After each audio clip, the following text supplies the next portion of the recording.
What do you think on the midterm elections? There's a general consensus, which doesn't mean it's true, that this is one of the more important off-year elections that we've had in our history, certainly in our modern history. Number one, do you agree that this is a particularly important off-year election? And do you agree that the movement at the moment appears to be in the Democrats' direction? I think it's a very, very important election. And I would say to your second point, I think that today, which might change by October, it's a 50-50. And I think that the frustration brought upon the American people by Mr. Trump is one example.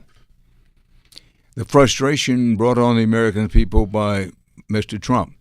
Now, I'm reminding our listeners that you're a Republican, but you're talking the frustration brought on by President Trump. What specifically do you think is the most important element or elements in that frustration?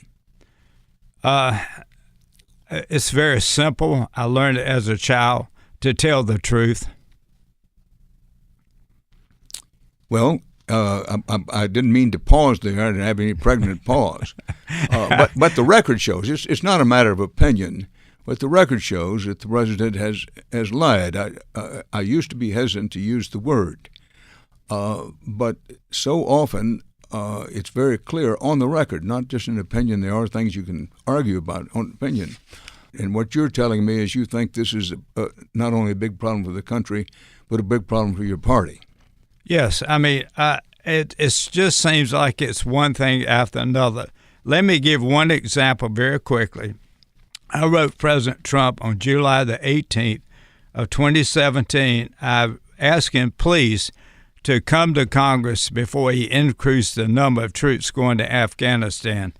I gave 4 examples that he has said publicly. I'm going to use just one.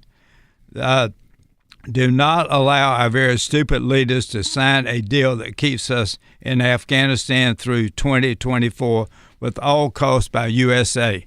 All right, that's just one area, one sentence. But there have been so many areas that the statements have been made that you would think that that was the position of the president. Of course, he was a candidate at the time I read that.